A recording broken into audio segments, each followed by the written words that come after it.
911, what's the address of the emergency? Oh, I don't know the address. It looks like someone slashed her neck. On the surface, it looks like paradise. Warm air, a city that never really sleeps. A young woman working the nightlife, living her life, chasing her future. Nobody told Kayla Hodgson she needed to be afraid. Not really. Not in a way that anyone took seriously. She had received the phone calls, dozens of them. Silent, threatening, relentless. She had been followed on social media by a woman who made her feelings abundantly clear. She had even blocked her. And then, on the night of July 12, 2022, Kayla Hodgson went home. She never came back out. What happened inside apartment 200 that night is one of the most chilling stories of jealousy, obsession, and premeditated fury that Broward County has ever seen. And the most terrifying part? Every single warning sign was right there, in plain sight, posted online, for the whole world to see. Kayla Hodgson was 23 years old. She lived with her mother, Diana, in a second-floor apartment in Tamarack, a quiet suburb that sits just north of Miami in Broward County, Florida. By every account given by everyone who knew her, Kayla was the kind of person who made you feel seen. She had a great smile, a vibrant personality, a big heart. She was an amazing daughter, a loved and adored big sister, a loyal friend, a devoted granddaughter. These are not the hollow eulogies that get offered up at memorials out of obligation. These words were said with a specificity, a rawness that only comes from people who genuinely meant them. She was compassionate. She was humble. She didn't go looking for drama. She didn't make enemies. In a world that seems designed to produce conflict, Kayla Hodgson somehow managed to move through it without leaving a trail of bitterness behind her. She worked as a bottle girl or bar doll, as the industry sometimes calls it, at Spot Lounge, a local club in Tamarack. Every Tuesday night, she worked a shift that ran into the early hours of the morning. She was good at the job. She was sociable, beautiful, and confident. In the late-night world of clubs and music and flowing drinks, Kayla received a lot of attention, particularly from men. And that, as it turns out, was a fault line everything else cracked along. Kayla's social life was active. She was young, employed, and living in a city with a thriving nightlife. She dated, she met people, she maintained friendships. Her close circle offered investigators a handful of names when they asked who was in Kayla's life. There was Relto Robinson, known to friends as Velt, a man who described his relationship with Kayla as just messing around. What he meant, though he did not initially volunteer this information, was that while he and Kayla had been seeing each other for about a year, he also had a girlfriend. Her name was Nadia. She lived in New York. Kayla knew about Nadia. Nadia, however, did not know about Kayla. There was a man named Shakir, with whom Kayla had been on a few dates. There was a man from the club that friends only knew by a nickname. And then there was Terrence, or Terry, as other friends called him, a realtor from New York.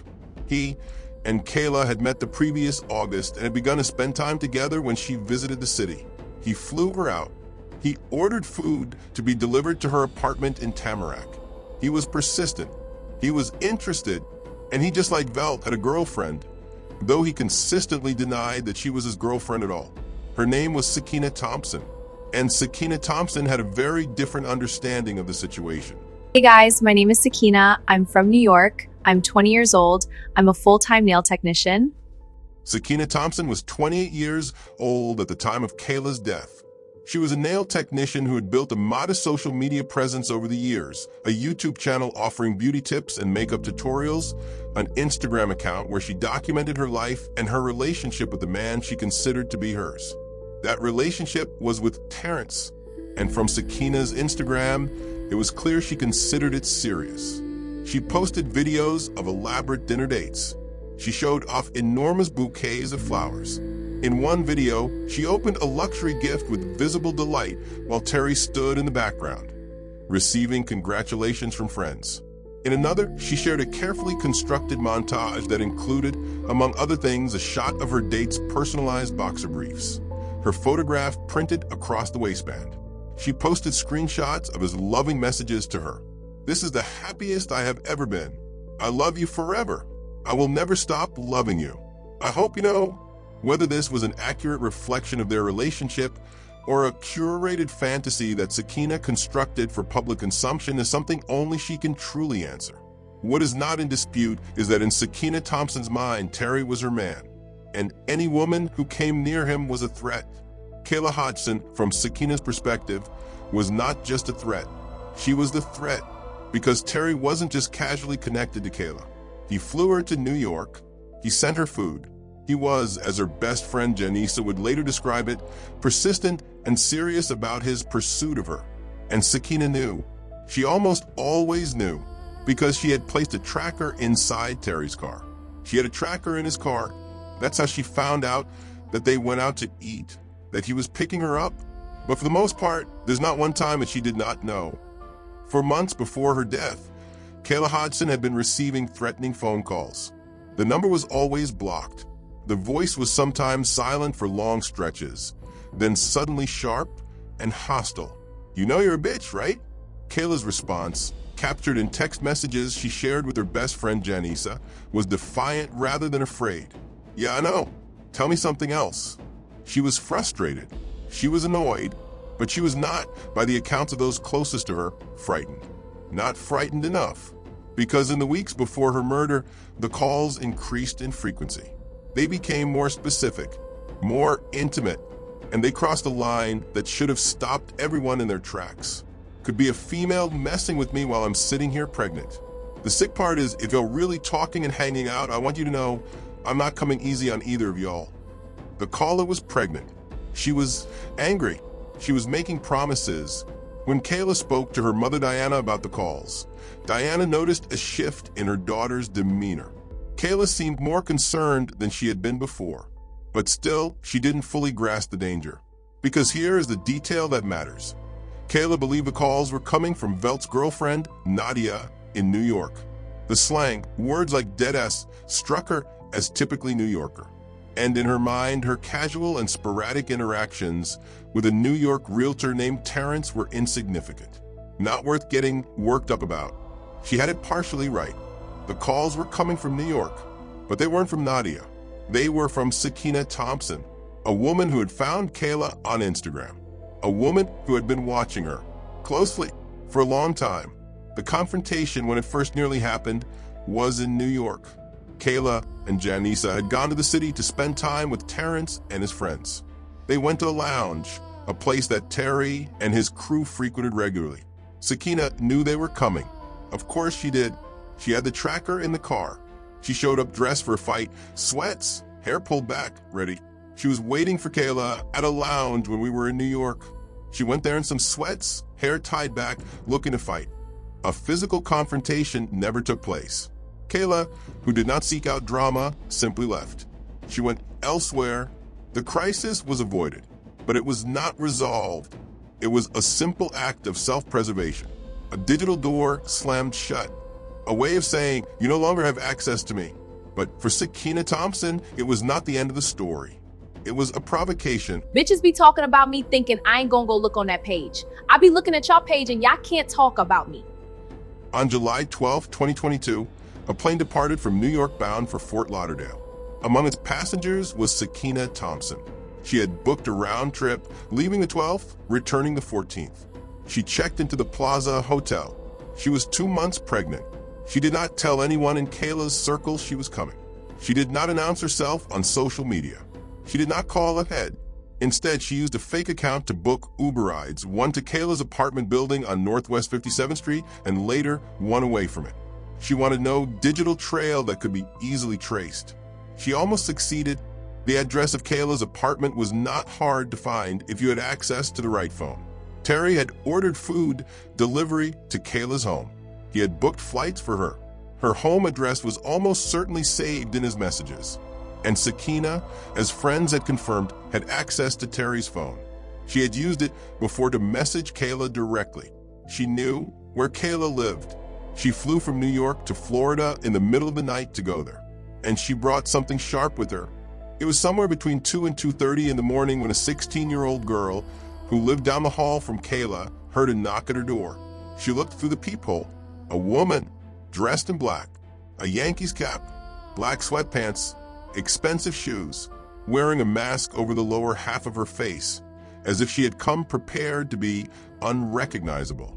The girl opened the door a crack. The woman told her that someone had stolen her backpack she had left in the stairwell, walked around the complex, come back to find it gone. She said she was knocking on every door on the floor because someone up here had taken it. The teen's mother would later confirm that she had called her shortly after, frightened by the aggressive banging that followed. Not soft knocking, not polite rapping on a door, banging. The kind that means something has gone wrong. There was no backpack. There was no evidence that she had knocked on every door in that hallway. The teenage neighbor had not encountered a confused visitor. She had encountered a killer who had knocked on the wrong door. What happened inside apartment 200 in the early hours of July 13th, 2022, was reconstructed by investigators through blood evidence, DNA, shoe prints, and ultimately, a confession given from a witness stand. Kayla Hodgson was found lying on her back just inside the threshold of her apartment, the home she shared with her mother Diana, who was away for work as a flight attendant. She had been stabbed multiple times. The medical examiner would confirm dozens of stab wounds. The apartment told the story of a violent struggle. Blood on the walls, blood on the floor, blood on the kitchen island. On Kayla's right hand, a fingernail had been torn away, both the fake nail and the real one beneath it ripped off during the fight. A DNA sample taken from beneath that nail would later become a central piece of evidence. The hookah, a smoking device for flavored tobacco, a fixture of many young people's homes, had been shattered. Part of the base remained on the counter. The rest of the glass, the majority of it, was missing. Investigators believed it had been broken during the attack and then collected and removed from the scene afterward in a deliberate attempt to eliminate evidence. Near Kayla's body, visible in the blood around her, were shoe prints. Clear impressions. The brand name on the sole was legible even in the photographs. BB, Baby Fat, a specific brand of slip-on slides. Based on their placement surrounding her body, they had been left by someone else. Someone who had stood over her. And those bloody footprints didn't stay in the apartment. They continued out the door, down the stairwell, along the cement pathway outside the building, fading as they reached the parking lot, leading toward the garbage bins. The killer did not leave immediately after Kayla died. The blood evidence told investigators that someone had remained in apartment 200 for a period of time after the fatal wounds were inflicted. Someone had gone into Kayla's bedroom. Someone had opened her closet. Someone had used her bathroom. Areas in both the bedroom and the bathroom showed blood evidence. In the kitchen, someone had attempted to wipe down the island, the surface directly opposite where Kayla lay on the floor. And then the killer had done something both brazen and desperate. They had gone into Kayla's closet, taken fresh clothing, and changed out of the blood-soaked outfit they had arrived in. They had put on a new pair of shoes. Kayla's shoes, the BB slides, the ones that would leave their distinctive brand impression in the blood around her body. When the killer left the building, they were no longer dressed in the black outfit captured on the entry surveillance cameras. They were dressed in something different. They carried a cardboard box and a paper bag. Inside, investigators believed were the discarded, bloody clothes, the remnants of the hookah's shattered glass, and likely the murder weapon itself, a knife that was never recovered. The garbage compactor in the building was searched. The items inside were examined. The knife was gone, but enough remained. Relta Robinson Velt had last seen Kayla the evening before, around 7 in the evening. He had assumed she went to work her Tuesday night shift at Spot Lounge as usual. When he stopped by the apartment in the morning and got no response, no answer at the door, no response to calls or texts, he was initially annoyed. He thought she was giving him the silent treatment. But then he saw her car. It was parked outside the building's lot in an unusual spot, not where Kayla typically parked, just outside the entrance instead of in her usual space. Something about it felt wrong, uncharacteristic, so he went back to the apartment. This time he tried the door. It was unlocked. I'm banging on the door because I'm like, the car is here. I'm banging on the door and then I just checked the door and she was not there. At 3 in the afternoon on July 13th, 2022, Relta Robinson called 911. Deputy Hust arrived 4 minutes after dispatch, ushered in by Velt, who had run down 2 flights of stairs to flag down the responding officers in the parking lot. His hands were visibly bloody from where he had touched Kayla when he found her. At the instruction of investigators, he did not wipe them off until after speaking with detectives. Emergency medical aid was not required. Kayla Hodgson was gone. From the first hour, detectives understood two things. This was not a random crime, and it was not a quick one. The evidence of a prolonged presence in the apartment, the wiped down surfaces, the changed clothing, the deliberate removal of evidence, pointed to someone who had come with a purpose and had taken time to manage the aftermath. The question was not whether this was personal. It clearly was. The question was who. Investigators began the methodical process of reconstructing Kayla's social life. They spoke with Relto Robinson. They spoke with Kayla's mother, Diana, who caught the first flight home upon hearing the news. They spoke with Kayla's best friend, Janissa. From Diana, they learned about the escalating, threatening phone calls that Kayla had increasingly mentioned in the weeks before her death. From Janissa, they received something more specific, text message exchanges with Kayla that documented months of harassment by a woman connected to Terrence. A woman who had shown up in New York looking for a fight. A woman who had placed a tracker in Terry's car. A woman who had texted Kayla from Terry's phone. A woman who had made clear she was pregnant and was not going to let this go. The name that emerged was Sakina Thompson. And the more detectives looked, the more the pieces aligned. Among the items that Kayla's mother Diana reported as missing from the apartment was a pair of slip-on BB brand shoes, pink slides with rhinestone lettering on the strap. Diana described them to investigators before she was shown any photographs. Her description matched the shoe prints found at the scene precisely. The killer had come in wearing their own shoes. They had left in Kayla's. It was a detail that would prove significant not just as physical evidence, but in court because Sakina Thompson herself, testifying in her own defense, would confirm it. I changed my shoes. With the shoe prints, the surveillance footage, the teenage neighbor's account of the masked woman in the hallway, and the mountain of digital evidence documenting months of obsessive harassment, detectives had a strong profile. They created a photo lineup. The 16-year-old girl who had opened her door in the middle of the night to the masked woman with the backpack story looked at the photographs carefully. 95%. That is how sure I am. On Wednesday, August 3rd, 2022, at approximately 8:50 in the morning, Sakina Thompson was taken into custody in New York with the assistance of the U.S. Marshals Task Force. She was 28 years old. She was carrying a small black Prada purse. Inside that purse, among various personal items, investigators found the single most damning object in the entire case. A printed boarding pass.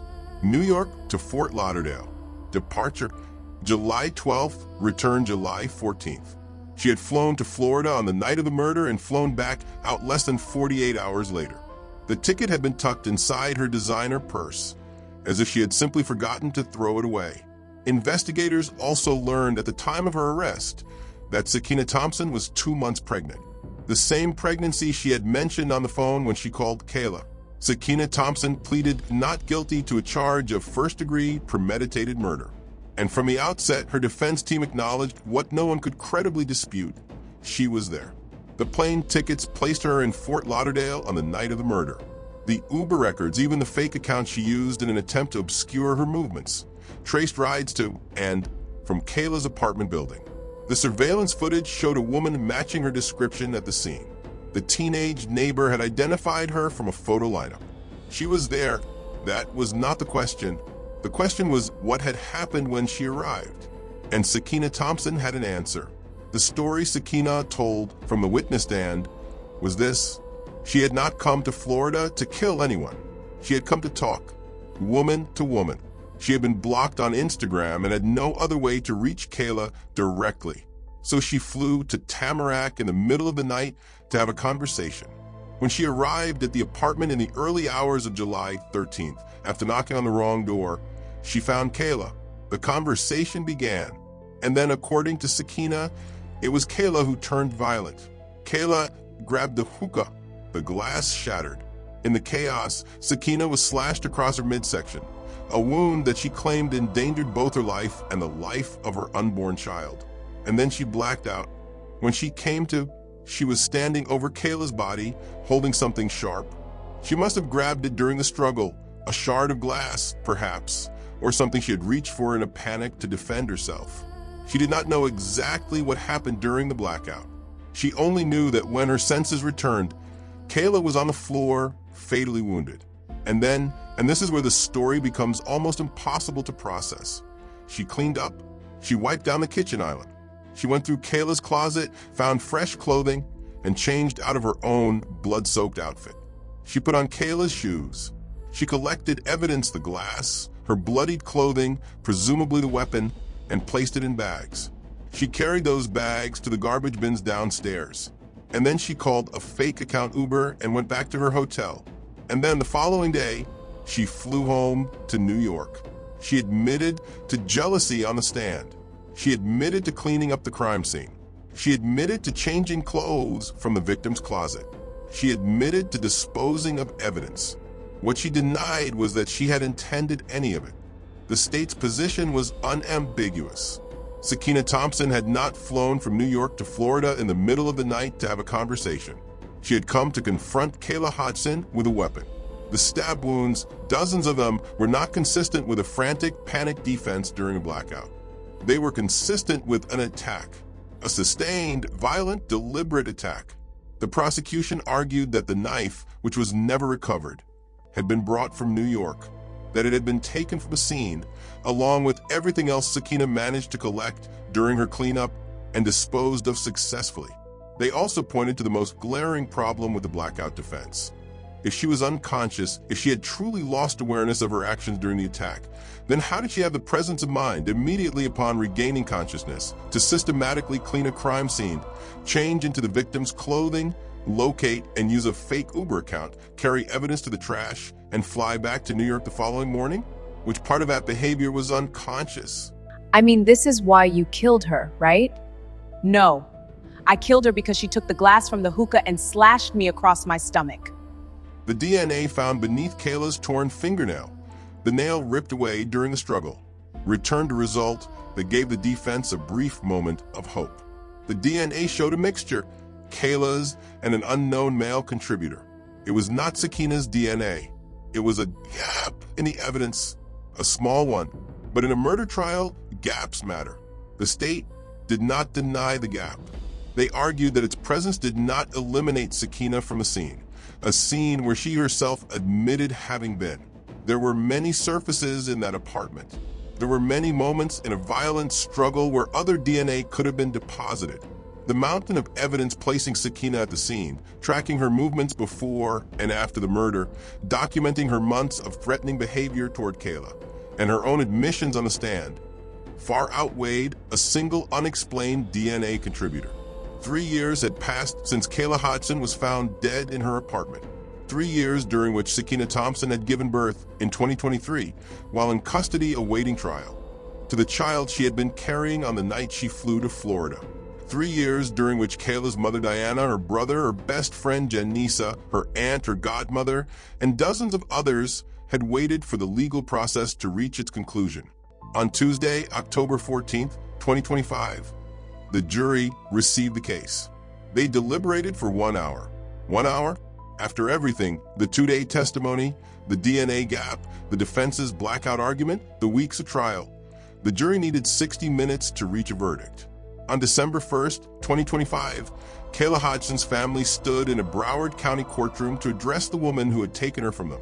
Kayla's mother Diana spoke, her brother spoke, her aunt and godmother spoke.